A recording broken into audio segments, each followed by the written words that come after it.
Hi, and welcome to our workshop today about volunteer recruitment and retention. We're really glad to have you here with us. My name is Melinda McGoldrick, and I am the program manager for Energize Our Neighborhoods. And I'm joined today by my colleague, Nikki. Hi, I'm Nikki Drake. I'm the Energize Our Neighborhoods coordinator. We are the Energize Dynamic Duo. It's great to have you here today. We're going to talk about volunteer recruitment and retention, which is something that's so important for neighborhood associations, for community groups, really for anybody who is looking to get some help with projects. So we are going to dive right in here.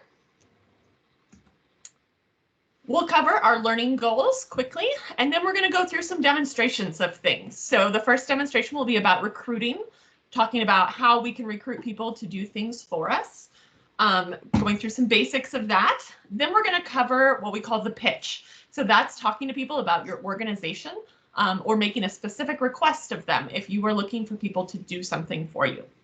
We'll do some demonstrations of that, and then we'll talk a little bit about retention. So once you've gotten all these great people to come and help you out with things, how are you going to keep them involved in your organization long term? Then we'll wrap up with some questions for you to think about, and we'll be on our way. So our goals for this training really are to give you the tools that you need to engage people in your organization. So you're going to learn how you can put together an effective recruitment strategy, how you can identify people to come and join your organization and assign them specific things that you need done. We're also going to talk about the importance of investing in the people that you have, whether they're new volunteers or volunteers that have been with your organization for a long time. So you'll leave with simple strategies that are going to help you recruit those people, help make it really clear what types of things you're looking for help with, and then keep those people on board long term. We're going to dive right into recruiting. So this is often a challenging thing to think about, but it's something that almost all organizations need to be doing. And it's not something that you're necessarily ever done doing either. So it's something you can continue to work on and improve and refine your strategy. So first, we're going to watch a couple demonstrations about some recruiting tips. The people in these videos have been instructed to reach out to a friend and to try to recruit them to do one of these three things. So either come to see their favorite movie, come over and help clean out their garage, or to walk 10 miles for a good cause. So let's see how they do with their recruiting. Hey, I got this great kidney race coming up. It's a 10K, and I know that you and your wife are totally into running. Would you come with me this Saturday at 3 o'clock to do the race? It's at Ann Morrison Park. Sounds pretty good. I'm in. Right on. See you there. All right, so that was one example of recruiting somebody to come and do a race for a good cause with them. Let's watch another recruitment pitch. Hey, Derek Lee, how are you? Good. How you doing, Ryan? Pretty good. You have any big plans for the weekend? You know, not this weekend. Pretty open. You open on Saturday? Yeah, man. Help move some things out of my garage. Do you think you'd be available on about 10 a.m. on Saturday? Yeah, that sounds good. Some food. Yeah, Does that sound good? I think that gives me time to stop by and grab coffee. Awesome. Thank you so much. Yeah, you bet. We'll see you then. So that's two different examples of people recruiting people to come and help them with something or to do something for a good cause. We're going to talk a little bit about what went well in both of those pitches. So first of all, both of them did a good job about including details of what they were looking for. Specifically, when Derek Lee was trying to recruit Ryan to come and do a race with him, he explained when it was happening, where it was happening, kind of the details behind it, and he did a good job of trying to relate it to the other person. So when he said, hey, I know you and your wife are really into running, that was a great introduction into one of the reasons why Ryan and his wife would potentially be interested in coming and doing this race with Derek Lee on the weekend. In the other pitch, cleaning out the garage, that might be a little tougher of a sell for a lot of people. But Ryan did a good job of explaining that he was going to take care of Derek Lee if he came over to volunteer and help him out. He was going to provide some breakfast for him and really try to make it worth his while of coming over. We're also going to talk a little bit about what could have gone better. So I think Nikki has a few things to share here. Yeah, I think, they did a good job. Maybe in my mind, this kind of goes into the next one too, about being prepared for, when someone might say no. It would have been helpful to have a couple of options, present a couple of options to kind of reduce the chances that the person will say no, right? So maybe I don't know if you like to run. So to say, hey, we've got a race and do you like to run? Or you would also be able to walk, running's not a requirement. Everyone does not love that. Or if you're not just sure, those are options. Maybe you have another suggestion like sponsoring it, right? Rather than actually physically participating. So that would probably be my input for that. Awesome. The other thing to remember is, in this case, it looked like they knew each other and they probably had met before. But if you're trying to recruit somebody that you don't know, it's really important to introduce yourself. At the very least, they need to know your name. It's also helpful if you're recruiting somebody that you've never met before, if they know what organization you're with as well. All right, so we're going to talk about some of the basics behind recruitment. And the first one here is having a goal. So if you just generally are recruiting new people, that's great, but it will help if you have a very specific goal in mind. Sorry, Nikki. Yes, I'm going to jump in here actually for the basics. So thank you for kicking it off, Melinda. So as she said, yes, number one here, developing your goals. So what is it you're trying to recruit for and why? And this is a really important step, right? Because this really informs the rest of your strategy, the rest of your process. So really important piece.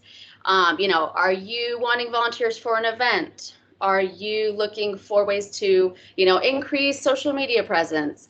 Are you wanting more perspectives on the board, and wanting to target different voices, different groups?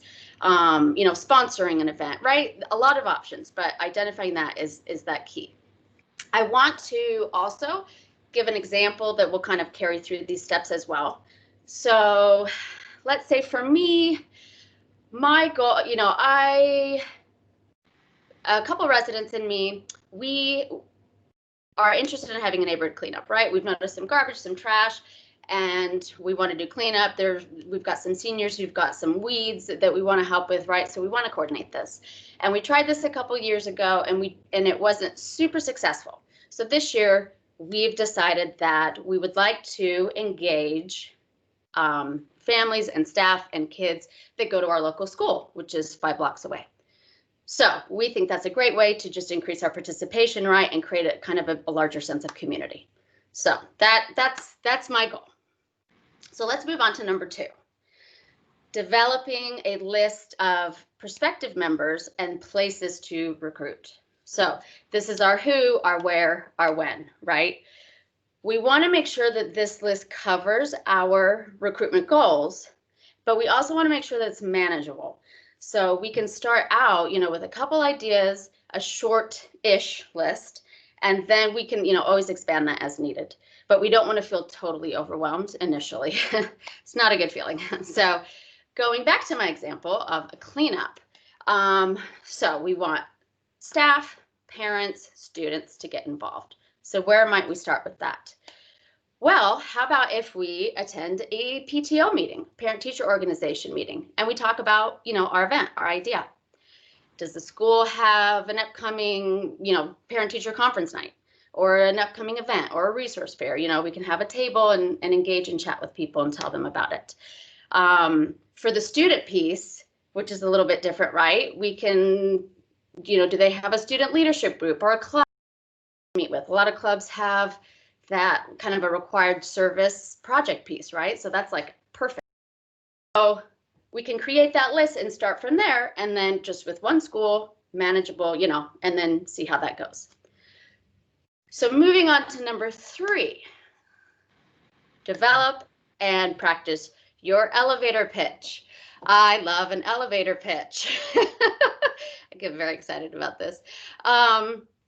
So this is your chance to introduce yourself and make your ask, okay? Getting a succinct, quick, clear spiel down is super important. So this can be your chance to spark some initial interest with someone, and then lead to that longer conversation, start to build that rapport, and then, have opportunity for follow-up. So, it's really like your chance to get your foot in the door and then keep that door open, right? Not get it slammed. So in order to be clear and succinct, and to not appear nervous, which is also key, it is so important to practice. So think about what you want to say, write it down, practice out loud, perfect it. And I think this can really feel silly for folks, especially if this is not something you've done before. It's like, really, like, I'm going to sit and practice out loud, but it is so, so helpful, to seem comfortable, to seem natural, especially who is typically comfortable, just like kind of starting a conversation with a stranger. And then it also helps think through, having some different responses, right? Depending on how that other person responds to you. So this always, of course, Melinda always hears this, but this always makes me think of campaign work, right? Or any type of, canvassing, door-to-door work. So, in my past experience, I just think about, I think about that particular experience. So the beginning of every day before kind of going out to talk to people, we would partner up and we would do a role play and we would practice our spiel. And this wasn't just, the first week on the job, right? This is every single day for months. And it was, different partner, and it was so, so helpful. Like, it seems silly every day, but like, you're with someone new, they respond differently, they're nice, they're not nice, they're positive, they're negative, they're receptive, they're not, right? And it's so helpful to just become comfortable and be able to kind of navigate those different reactions. So super key. Let's see. Okay. Sorry. Oh, one more thing on that. It reminds me as well about a conference that Melinda and I went to a couple years ago, or this was a few years back at this point. And we did this kind of like speed dating for networking. And at first it felt very silly, and I was not, eager for this. But it also ended up being a really interesting exercise for me anyway. I had been with Energize a short amount of time. I hadn't really given a spiel, like a short, succinct spiel about like what Energize is or what we do. And so I had heard Melinda do it, but I hadn't done it. So, from the time, like the first couple conversations I had with people, which was, maybe not like the smoothest, trying to explain what we do, to the end was like a huge difference, right? It was like, I felt like I was becoming a pro with it. I was like trying different things, changing it up.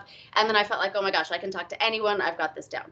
So again, practice is just really helpful. So obviously, I love a pitch. So I'll move on. So the next one, understanding the power of 7. So this power of 7 rule states that people need to see and hear your message at least 7 times before they will act on it. So the moral of the story, the takeaway, be persistent. This is so true. Like, so many studies have been done about this, especially again related to campaign work and fundraising and all of that. But it's very true. So I just think about, for example, when public radio starts doing their annual, fundraising drive, right? Those first couple of times I hear it on the radio, I totally ignore it, totally tune it out. Then, third and fourth one, fifth one, I start to feel like those little pangs of guilt. And then as the programming is interrupted more and more and I hear it more and more, I finally, go, oh my gosh, let me just take the 1 minute to do this, and make my little contribution. So there really is, science behind that for sure. Okay.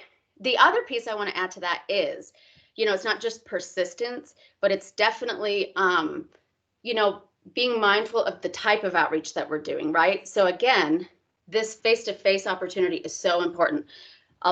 Also, lots of studies have been done about what is more effective, what is more engaging. So, you know, if someone gets an email or something in the mail versus a phone call versus that face-to-face interaction, they're far more likely to be responsive and commit to taking some type of action after that face-to-face. So really, really powerful tool. And then last, number 5, always wait for an answer.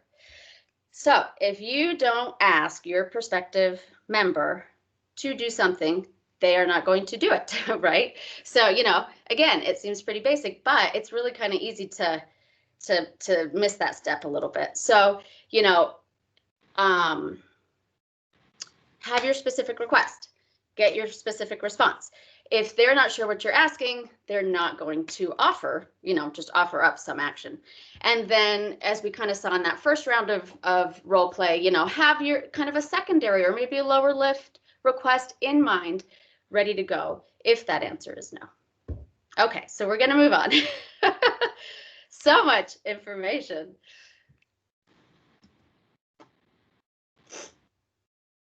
Okay, so we're going to dive in a little bit more to this elevator pitch. And I'm sure you can imagine we've got another practice coming up as well. So we call it an elevator pitch because, again, it's meant to be quick, something that, you know, in theory, right, you're on a short elevator ride, you can get this information out before those doors open and that person is gone. Okay, so it can be really handy, you know, for various settings. So when you're recruiting members, when you're trying to, you know, get folks to come to an event, when you're trying to get sponsors, when you're just networking, right? It's just a really handy thing to have down in your back pocket. So like we already talked about, practice is key, practice, practice. And then you can really think about breaking this down into 3 parts. So the who you are, you know, what your organization is, what it is you're looking for and why, and then your specific outcome or request. So who are you? Say your name. Very easy to get excited and kind of skip that part. But then also, you know, say the organization that you're with, and if it's not a group that, you know, most folks are familiar with, make sure you add in just a line or a short explanation of what it is that they do, right?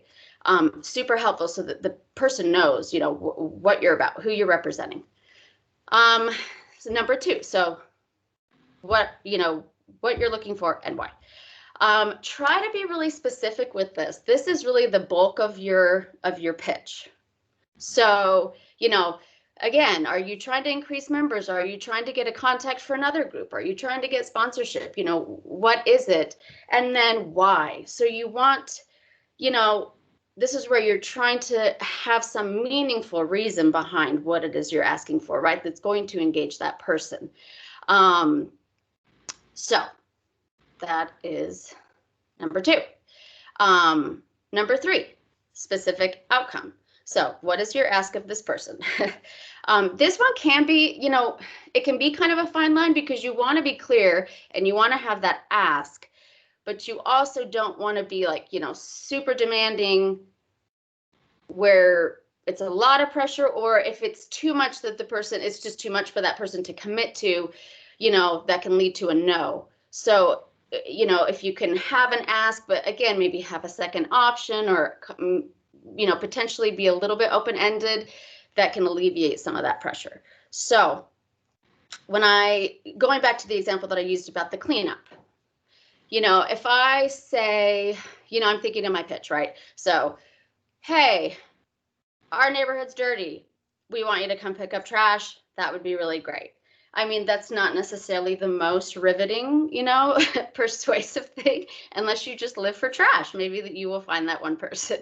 But, you know, really thinking through and preparing, you know, what's going to get folks out to this, right? So, you know, if I try to engage my audience and I say, you know, like, hey, I've been noticing trash, you know, the couch on the corner, you know, folks who can't take care of their yard, we really, you know, we want to clean up this area, and we would really love to have the school and our families and our kids involved, right? To build this community together, you know, we're all part of it, to increase our sense of neighborhood pride, you know, whatever it is, just trying to find something that will will be a little bit more meaningful for folks. And then, hey, we're going to celebrate with a barbecue and some games.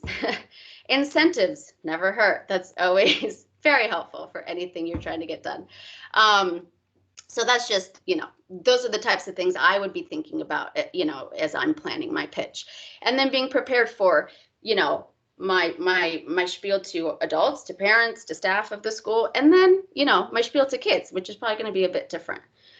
So we are going to, this is the point in a in-person conference, right, where we would have our person turn to each other and practice, but we have our lovely volunteers on video again, practicing their pitch.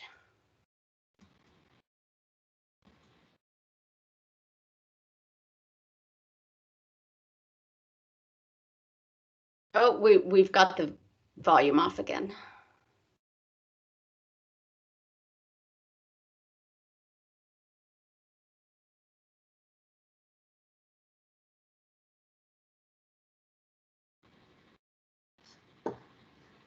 There we go.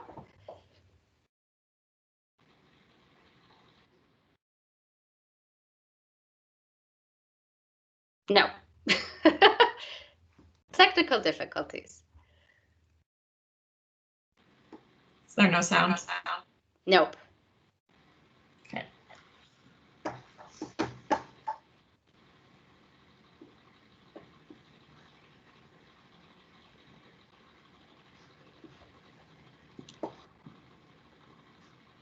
So be thinking of your goal and your pitch and practice in your mind, and we'll get our video sound up and going.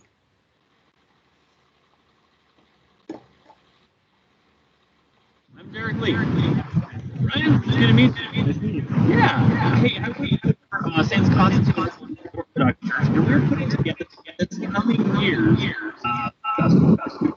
you into Greek food? Love Greek food. That's awesome, man. Hey, I'm looking for sponsors right now to help some of the food, and really be interested in hearing if you'd be willing to be one of our sponsors. Yeah, I'd love to hear more about it. Definitely. Can we meet up tomorrow at the church, say 10 o'clock? Yeah, sounds good. That'd be great, man. See you there. See you there. Thanks. Great. So that was our first sample, and then we'll move on to the other one. Hi, Derek Lee. I'm with Conservation Voters for Idaho, and we work on a lot of clean energy, climate change, and transportation policy. Do you walk or bike to work? I do. That's awesome. You a biker? I'm pretty much a pedestrian. Pedestrian? Okay. So one of the things we're working on is actually trying to use our canal pathways to connect more communities. So we're in a group called the Canals Connect Communities Coalition. Mm-hmm. And one of the things we want to do is, since all of our communities are largely connected by the canals, we want to utilize some of those pathways along the canals. Does that sound like something you would support? Potentially. It sounds like that's great. We have a newsletter that goes out monthly, monthly email, and then we also have social media you can sign up for. Do you think you'd want to sign up for those? Yeah, why don't I give you my email? Perfect, sounds good. All right, thank you to our lovely volunteers. So I'm going to start and just point out a couple things I think went well, and then Melinda will jump in with some of her thoughts. I think it was great. So that first video I think was maybe a little bit choppy, but that was for the Greek Food Festival. I think Derek Lee did a great job of kind of setting that hook, right, of do you like Greek food? Because really, who does not? Let's be honest. So that was kind of a great lead-in to engage his audience. For the second one, Ryan, I think it was great that, he said the name of his organization, but again, a lot of folks probably aren't familiar or may not be familiar with what they do. So then he added in, what they do, but then also found that commonality and asking, do you walk, do you bike, right? So he kind of set that groundwork, and then he could lead into the rest of what he was looking for. Absolutely. And there's always things that we can be working on in these pitches. So, it's not something that most people do all the time. So feel free to revise. And if you feel like you tried to pitch something to somebody and it didn't go super well, just don't be upset about that. Just kind of try to take notes in your mind of what you want to do better the next time around. So I know even after we asked them to film these little role-playing situations, both of them, I think, still felt like they could have done better and they wanted to do it again. But we really wanted to have this opportunity to talk about some of those things that we can always be doing better when we try to do these recruitment projects. So, one of the things that Ryan talked about was his organization and this coalition that they were all working with together.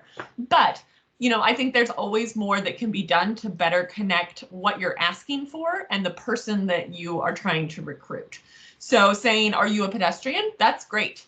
And that's definitely kind of that first layer of engagement. But that next step down, if you wanted to dive a little deeper, would really be explaining why having pathways along canals would make life better for a pedestrian. So, we're working to try to look at these pathways all across the community. Because you're a pedestrian, having access to those pathways would improve the number of places that you could safely walk, or, increase the number of miles of connectivity and walking areas within our community, specifically for you. And that's why you would benefit from being part of this project. So really trying to connect it back to individuals and either, things that they're passionate about or things that they're interested in or things that they would directly benefit from being a part of. It's always important. And I think, of course, we mentioned this before, but if you don't know somebody, make sure you introduce yourself. We really can't say that enough times because it's so easy to forget, but it's such an important thing. If you think about it, if somebody just approached you and started trying to convince you to do something, but you had no idea who that person was, it would probably greatly decrease your chance of saying yes to whatever they were asking you about. Nikki, anything else you want to throw in here? Yeah. Name goes a long way. Again, we come back to this, what if the person doesn't say yes? And I think that, it's just really important to keep in mind, it doesn't matter, how charismatic you are, how persuasive you are, personable, like you're going to get some no's, right? And that's okay. Like that is to be expected. Again, all these studies out there, right? Like when you're doing engagement, whether it's knocking on a door or engagement in the street, they say for every 100 attempts you make, whether knocking on the door or trying to talk to someone, if 20 people stop and engage with you, that is considered successful, 20 out of 100. So I just say that because, again, I think it's important to just know you're going to get no's. It's okay. Don't be disheartened. And I think that's where it helps to have your goals, have your targeted groups that you're, trying to reach out to, and then practice this pitch. So I think on that note, we are going to move into the art of retention, and Melinda's going to take us through that. Yes. So you've done an awesome job pitching your project or your organization, and you've gotten all these people to say yes. Awesome. How are you going to keep those people engaged long term? Because this is really important. Recruiting is really hard. Finding people to say yes is really difficult. So you don't want to have to be continually doing this over and over again if you're losing the people who said yes in the first place. So you want to keep them engaged in your organization and help them grow and help them feel comfortable and happy in what they're doing. That way they want to continue working with your organization long term. So some of this comes back to what we talked about in the last recruitment pitch about talking about why your organization or the project that you're working on is important to the individuals involved. So why is it valuable to them? This could be a lot of different things, right? Depending on what you're working on or the purpose of your organization. But making sure that people understand why it's valuable to them to be involved. Not just that, hey, you're going to get a t-shirt if you show up. That might be a great one-time motivator, but that's probably not going to keep them there long-term or coming back time after time. But really, why is this important to them? So maybe it is, working together, we're going to expand pedestrian opportunities along those canal pathways. And that's really important because maybe this person lives somewhere where they don't have any outdoor space. Maybe they live in an apartment. And so for them, the only time that they get to be outside recreating is, if they're out taking a walk or if they specifically go to a park to be outside. So for them, this would be a great benefit just in terms of opportunities that they have available to them. So really important that people understand why you want them to be engaged and why it matters to them in their everyday life. It's also so important to respect people's time. So this partially goes back to looking at your recruiting goals. Are you holding a big event where you need 100 volunteers to come and help you with things? Awesome. Sometimes that happens, but far more frequently, we don't need 30 people to show up to set up tables and chairs before a meeting, right? Maybe you need a handful of people to come and help you, but making sure that people feel like their time is being valued is super important. I'm sure we've all been in a situation where we're told, hey, I need you to come to this thing, it's really important. And then you get there and there's no job for you to do specifically. They're like, oh no, we've got it. We already set up all the tables and chairs. Or, oh no, everybody is already passing out this information, so we're good. And we don't actually need you to be here. That doesn't feel good for a volunteer, right? Because I made time in my schedule and, I made the effort to come and be here. And now I'm being told that I'm not needed. So make sure that you're thoughtful about the time commitments that you're asking from people, about what you need them to be doing, and make sure that people really know how they fit into that bigger picture of your organization or the project or the work that you're doing. If you don't need to have a meeting ahead of time, don't have your meeting, right? If it's information that you can share in an email or maybe through a quick video update that you share to people, that's great. It's, again, being respectful of people's time because we all have a lot of commitments happening in our lives. And, people are going to spend the time where they see it valuable for themselves. So really, making that connection and being respectful is super important. And then be intentional about building community. So you have a bunch of volunteers who all came together. They have at least one thing in common, right? They all want to be there. So they care about your organization or the work you're doing in some way. So help them get to know each other, help them develop those bonds and, those, even if it's just, taking an acquaintance level get together to maybe somebody who would meet up for a coffee sometime and really trying to build those friendships and that connection within your group. So we all know it's far more fun to go to an event with a friend. I'm much more likely to show up to pull goat heads if I know that, my good friend and neighbor is also going to be out there pulling goat heads. So whatever it is, help to kind of build that sense of community among members and help them identify things that they might have in common. Sometimes you, as the leader of a group, know these things that people might not know that they have in common. So you could say, hey, did you know that you both live on the same street, even though, maybe it's opposite ends of the same street, so they might not have met in passing. But once I know that person is on my street, I'm probably going to make more of an effort to find other commonalities between ourselves. This is especially important if you have new members coming into your group. I'm sure everybody's been there before where it feels kind of overwhelming or intimidating if you're the new person coming in and you don't know anybody in a group. Even if you're super passionate about the work that that group is doing, if you don't find a person to connect with there on one of the first times that you come to meet with that group, you might not want to continue coming. If you're not an outgoing person to begin with and you don't feel comfortable necessarily just introducing yourself to people, having somebody who can kind of make an introduction and help you feel at home, introduce you to other folks in the group, really can go a long ways in helping people feel comfortable and helping them feel like they are accepted and that they should come back and continue to participate with your group. It's also important to do regular check-ins with folks. So, just a quick, hey, how are you doing? Can help identify if people are feeling connected and if they are feeling, engaged and like their specific traits and, things that they bring to the table are being valued and utilized.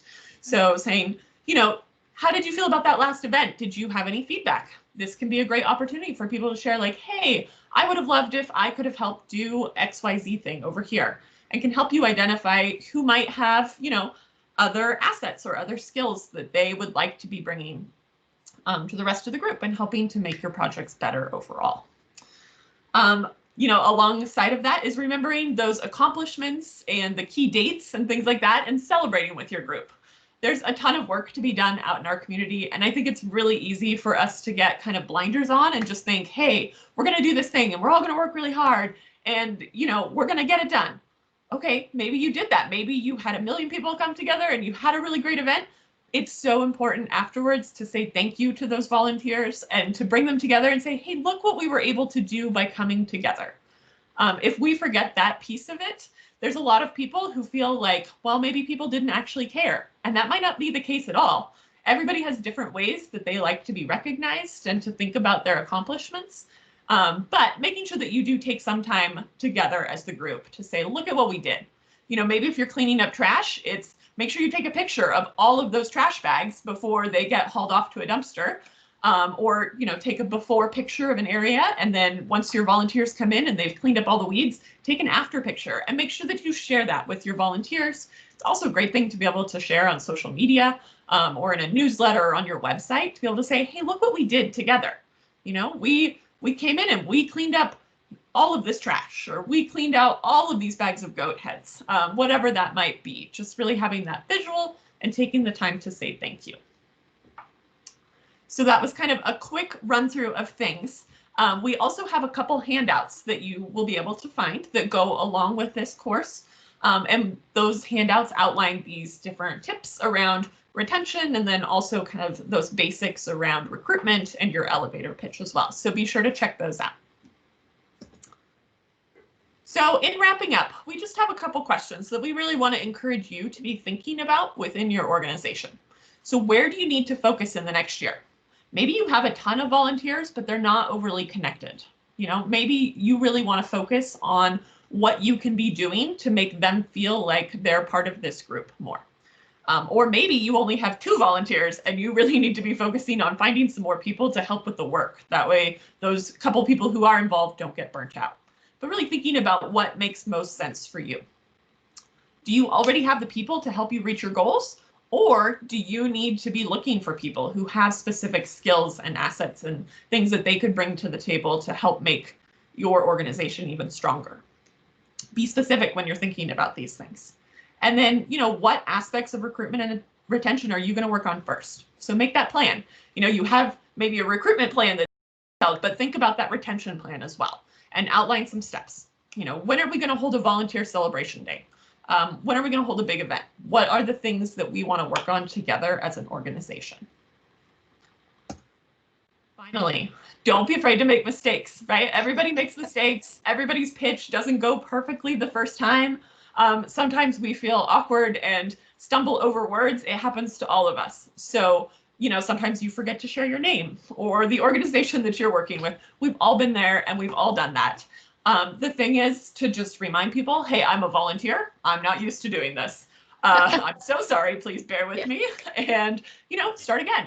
Yeah. Or, if things go really badly, just say, hey, look, I'd love to follow up with you and, share some way for them to get in touch with you. And then, just think about what you can do better the next time. Try not to get too hung up if it doesn't go perfectly one time, but think about always how you can be improving and what you can be doing better. We have a couple little blooper reels because we had fun with our volunteers when we were filming these things, and they made mistakes too. So don't feel like you're the only person out there who stumbles over words from time to time, because that is absolutely not the case.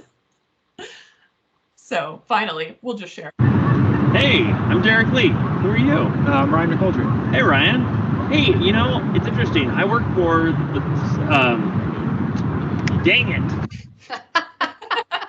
It happens to all of us, so don't feel bad at all. But we're so glad that you were able to join us here today to watch this little workshop. And if you have questions, please don't hesitate to reach out to us. You can find us at energizeourneighborhoods.org, or you can reach us by emailing energize@cityofboise.org. Thanks. Thanks so much. Neighborhood Interactive. Yes.